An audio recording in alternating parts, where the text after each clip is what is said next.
Comedian Sarge is an entertainer who has performed worldwide to adoring audiences of all ages, and he's much more than a comedian. Sarge is a self-taught piano savant, although I don't think he's going to play for us today. And he's a highly sought-after motivational speaker. Sarge has worked on some of the biggest stages in show business, and for the last 7 years has been working in treatment centers and recovery residences, bringing a revolutionary and groundbreaking modality of comedy therapy to people suffering from addiction with incredible results. Last year, his first comedy recovery film, Sarge Behind Bars, shot entirely on location in a prison, placed second at the Real Recovery Film Festival in New York and Los Angeles. In 2017, Sarge released his autobiography and motivational book, Black Boychik, which traces his hilarious inspirational life of twists and turns, ups and downs, which will leave you exhilarated and entertained. Sarge, thank you so much for being here this morning with us. Take it away. Good morning. I hope everyone is healthy and safe where they are. I was thinking of delivering my entire keynote with this on, but then again, I remembered I'm alone, but I'm not really alone because I'm with all of you. So thank you so much. And when you think about my illustrious introduction, my film came in second. I guess the person who came in first wasn't available to speak this morning for the conference, coming in second. What I did was I went into a prison in Wyoming. Think about this, a Jew from New York who lives in Florida, which by the way is a mandate. When you're a Jew from New York, eventually you are called to move to Florida. You just have to, because when you become someone who starts falling down a lot in New York, they invite you to come fall here, because it's a much softer fall in Florida, because there's already a whole bunch of people that are on the ground. And so you fall on top of them and it breaks your fall. Plus we invented Boca so that Jews would have a place that was nice and hot to fall. But yes, came in second in the film festival. I brought myself into a prison in Wyoming. Think about that, a Jew in Wyoming. There are no Chabads there. There are no Hillel centers at the University of Wyoming. Not a lot of Jews there. But this is not a Jewish message, and this is not a Jewish problem specifically. It's a human problem. It's a biological problem. It's a chemical problem. It's a neurological problem.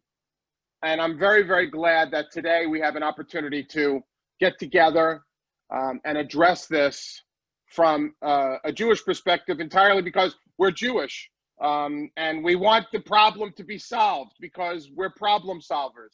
Jews are problem. We want to solve the problem. And I'm just grateful to be included in this.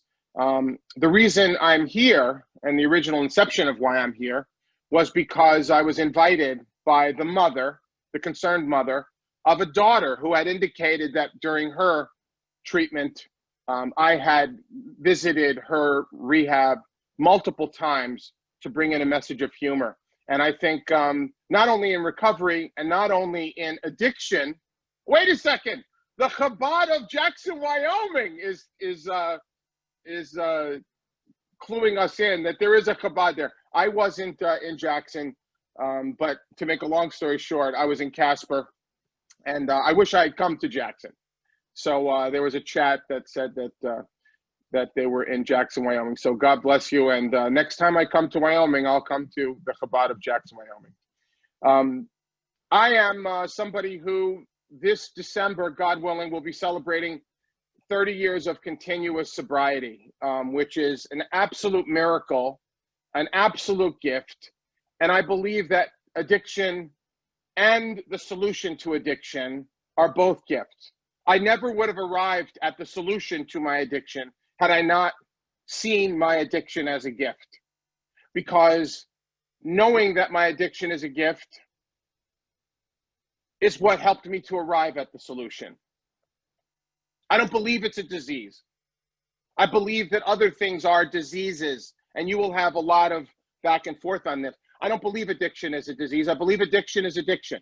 For me, I have to keep it simple. What causes addiction is addiction. I don't believe it's caused by the fact that the mailman ran over my dog, and that my parents fight and argue, and that my neighbors don't like me, and that I was picked on in school, and that all of the causative factors to other types of mental health challenges. Addiction for me, I must keep it simple, is addiction. You know, one of the metaphors that I like to use is when there's a fire somewhere, a fire at a house, a fire out in the woods. The first thing that happens is someone sees that there's a fire, and then someone calls the fire authority. And when the fire authority arrives at the fire, what's the first thing they do? The first thing they do is they want to know if anyone's inside, if there's any life to preserve. And they go into the fire to save the life. Then they go into putting out the fire mode to put the fire out. They don't stand back from the fire with their hands on their waist and say, I wonder why the fire started. I wonder what accelerated this. I wonder what catalyzed this. They don't try to figure out what started the fire. They preserve life and then engage in the measures necessary to put the fire out. And then sometime later, they try to decide how the fire started. And I think that's where we get it wrong a lot in the world of recovery on the front side. There's a whole industry built around detoxing people. There's a whole industry built around treating people, but treatment is not recovery. Recovery is recovery. So what are you saying, Sarge? What are you saying to us? What I'm saying is the hardest part of the entire addiction bundle is not quitting. Quitting happens. People stop using. People stop drinking. People stop using drugs. The reason why my life is so blessed, the reason why my existence is so amazing is because I've been able to stay stopped. And that is the quandary. The quandary isn't quitting. I speak to kids in treatment centers all over the country, even in prisons, juvenile lockups. They're all able to quit for the moment. They're all able to stop using. They're all able to stop doing what they were doing, but staying stopped. How do you stay stopped? And so to give you a fair feeling about that, I had every excuse in the book for my addiction. Oh, I was adopted at birth from a black man and an Orthodox Jewish woman. I was abandoned before I was even born. My birth mother gave me up for adoption. So the original people that came together, who never stayed together, who maybe didn't even know each other anymore, didn't even want me. So I had that one. I was a heavy child. I was big boned. I was chubby. I was pleasantly plump. I have the record for most kids at the bottom of the seesaw when I was in elementary school. That should give you an idea. So I was fat. I was adopted. I was mixed race at a time. Think about this. I was mixed race at a time when it wasn't okay to be mixed race. Now it's very, very fashionable. But when I was born, I was considered a Negro child. I was considered a colored child. They even called me mulatto. Then I was Afro-American. Then I was African-American. Never discussed the Jewish part. It was always my color and my race. And I was picked on and chased and abused. But even that and all of that in totality was not an excuse for the fact that I was an addict. And let me tell you what kind of an addict I was. I was homeless on the streets of New York during winter, addicted to every kind of street narcotic you could be except for heroin. I never was very much into needles, although I did get allergy shots as a child. But I was addicted to angel dust, crack cocaine. I was addicted to marijuana. I was addicted to alcohol. I had a myriad of addictions. So I'm mixed race, I'm fat, I was adopted, I was abandoned at birth, and you might draw the inference or the idea that at some point I would end up with lots of problems. And I ended up under the Manhattan Bridge, a homeless person behind multiple addictive substances. And enter God, enter the miracle of God in my life. I had one friend left on the planet, one friend that I hadn't yet robbed, lied to, misrepresented myself to. And this person let me, not knowing that I was homeless, use his apartment while he was on vacation in Aspen for the holidays, the Hanukkah holidays and the Christmas holidays through New Year's. And so he went to Aspen. He said, "Oh yeah, you can stay at my apartment." And I stayed at his apartment and I robbed his apartment. And I don't know how he found me, but when he came back from Aspen and all his belongings of any value were gone, he came and found me, and I was blocks away on the streets. And he asked me where his stuff was. And I told him I stole it all for drugs. And he said, "Let's get you some help." And there's my first God shot right there. And ironically, his name rhymes with God. His name is Todd. Interesting. And he said, "Let's get you some help." And 24 hours later, I was in a treatment center. And I arrived at the treatment center, and a gentleman asked me if I was an alcoholic. And I told him no, that I was a drug addict, and I just drank when I couldn't get drugs until I could get drugs. And he said, "So you're not an alcoholic?" I said, "No, I'm a crack addict. I smoke angel dust, PCP, marijuana, ketamine." He said to me, "Oh, well, it's a good thing you're not an alcoholic." I said, "Why is that?" He said, "Well, how many drinks did you have on the way here on the plane?" I said, 11. He says, "Well, you're one drink shy. An alcoholic would have had 12. So we'll get to work on the drugs then." So I was already deluded as to what my problem was.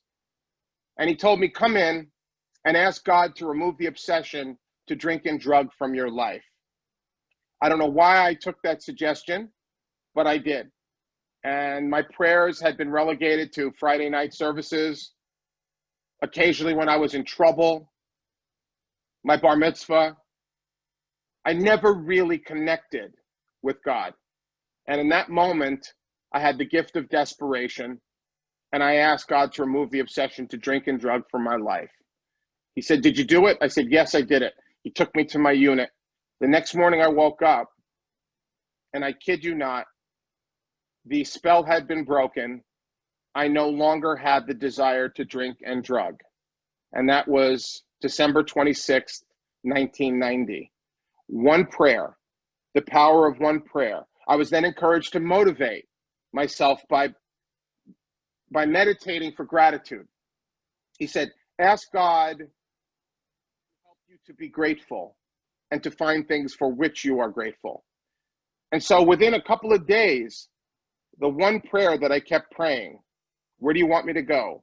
What do you want me to do, God? What do you want me to say and to whom?" It's even the answer to my prayer today. Prayer and meditation. Meditation gave me a career. Prayer gave me my life back. No one had to prove to me how important prayer and meditation were. But for some reason, what put the fire out was the beginning of a practice of prayer and meditation for me. Not specifically religious prayer. I wasn't praying in Hebrew. I wasn't reading from any books. I was talking directly to my Creator, talking directly to God. And it wasn't until I looked back that I realized that that's what had broken the spell. My life was an outgrowth of that miracle. And it just so happened the man that met me at the steps of treatment that day and encouraged me to use the tools, and there were only two at the time, prayer and meditation. He then told me to engage in positive affirmation. Gratitude is a positive affirmation. And by infusing gratitude into my meditative process, and the way it started for me was I counted gratitudes. I started with 200, gratitude, 199, gratitude, 198, gratitude. It was that simple. Where do you want me to go? What do you want me to do? What should I say and to whom? It is exactly the same tools I use today to keep addiction at bay in my life. Started 30 years ago. It's what I do every single day. Now, I'm blessed with the ability to get well. A lot of people are not. Like cancer and like some other things, it doesn't matter how hard you fight. If it wants you, it can have you. For me, the great equalizer, the great fire department for my addiction has been prayer and meditation. Not once, not twice, but multiple times throughout the day. I spend time meditatively, prayerfully, and positive affirmationally, if that's even a word. I think that's one of the great challenges. There are so many different treatment modalities. There are so many different therapies. I don't believe getting my addiction under control is a therapy function. I believe that prayer and meditation and positive affirmation are therapeutic, but I believe that if we're going to save the property, I think first we need to engage in the measures necessary to put out the fire. Let's put the fire out first. We can figure out what started it later. There's plenty of time for that. Everyone has issues. I had issues. I had issues for many years. I wasn't going to solve them all in the 28 days in treatment or 45 days in treatment or 90 days in treatment. I recently, I'll give you an example. I recently buried my father. And the joke is up to his ears at the beach at low tide. I'll wait for the laughter. No, but I recently did bury my father, and my father and I were not good friends. We're two different types of people. I wasn't even his biological child. I don't believe my father ever wanted children. I had to practice and practice and practice love, tolerance, and forgiveness on a daily basis in order to be what I believe is a good son and to take care of my father through the end of his life. I'm going through the same thing with my mother. I don't believe that without those practices, I'd be able to be a good son. So addiction, I ask many kids, what causes addiction? Now you got to remember, if there's a child in treatment or a young person in treatment or an older person in treatment, these people are in a rehab facility because they can't stop doing what they can't stop doing. And so I don't know what all is covered in all treatment centers and all rehabs, but I know what worked for me, and I know what works for the people that I get to mentor and that I get to work with. And I fortunately shared this message with so many addicts. There's a whole generation of people today that are technologically compromised. Immediate gratification, sending a text. There were times when we used to send a letter. We would write a letter thoughtfully and then send it to somebody, and then we would go to a mailbox and mail it, and then we would wait for their reply with bated breath maybe for 2-3 weeks, and then finally you get a letter back. Now it's immediate. People get anxiety. They text somebody, where are you? Where are you? How you doing? No answer. It breeds anxiety. And this is just technology. This is just the phone that's in everyone's hand. It promises immediate download speeds and immediate connectivity and immediate message sent, message received, communication. Spirituality, which is the solution for addiction, a spiritual life, leading a strong spiritual life, involves practice. It involves patience. It involves prayer, meditation, and positive affirmation. Maybe not at first religious, maybe not at first grounded in scripture, but maybe just the direct connection which saved my life, because my entire life, as it exists now, is sharing joy with people, sharing happy with people, making people laugh. One of my gifts, as I was introduced, music and comedy. I don't know how to use tools. I'm a Jew. I can't use power tools. I don't know how to fix things. I don't know how to build things with my hands. I've been given gifts. The gift of my addiction, the gift of the solution to my addiction, and then my incredible life showing up places and making people joyful just using my intellect and my personality and the God-given gifts that I get to have. It's a miracle. It's an absolute miracle.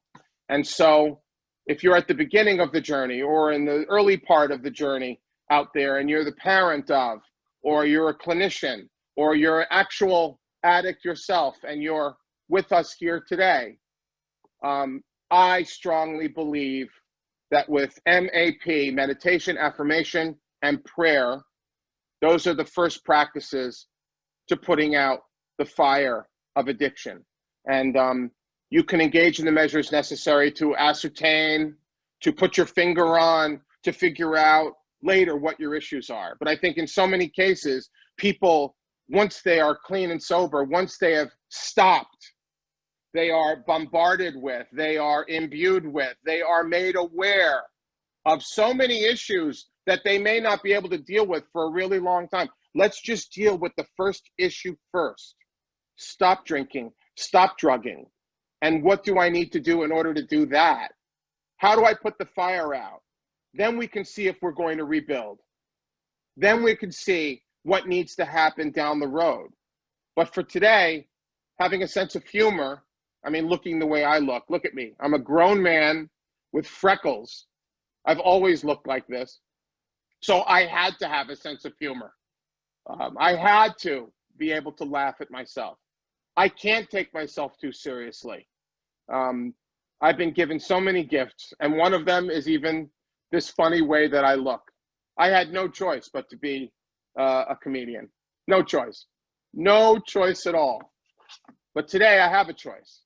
And the choice is practice, practice, practice. Practice connecting, practice prayer, practice meditation, practice positive affirmation on a daily basis, as often as I can, as earnestly as I can. I can do that. Certainly, if I can engage in addictive behavior, I can engage in constructive behavior. And I'm just so excited about today and about the sessions and about the different modalities and the different conversations and solutions. I live my life in the solution. All I ever wanted to be was a good father, a good husband, a good son, a good sponsor, a good neighbor, a good person to be next to in a car. And fortunately, God saw fit to also make me someone who knows how to have a good time and knows how to take himself not so seriously. I think we need more of that in the world. And I think we need more of that on a minute-to-minute basis. Humor. And so I want to thank you. And I want to let you know that I love you, each and every one of you. Those of you who are here gathered, those of you who left already to move on to other parts of the program. I want to thank Leanna for inviting me. And I'd like to thank you for your love throughout this process, because without you giving me this chance in my life, I never would have had this blessed life that I get to live. Practice, practice, practice, and never perfect. I don't need to perfect it. I just need to practice. Prayer, meditation, affirmation. I call it MAP. Meditation, affirmation, and prayer. It doesn't matter what order you do it in. I don't check my phone. I don't check the weather. I don't talk to the dog or my wife or my son or anybody until I have first treated my own addiction. If I don't treat it, it's not treated. And if I'm trying to live my life with untreated addiction, I know where that leads. It leads me back to the gutter. It leads me back to the kind of behavior that I was engaged in before. So prioritize practice. Prioritize practice. Before I even breathe a breath, it's my responsibility. I own my addiction. I own the biology of that, and I own the solution. And I own the practices. I own all of it. I am responsible. And thank you to whoever's responsible for all of us being here today.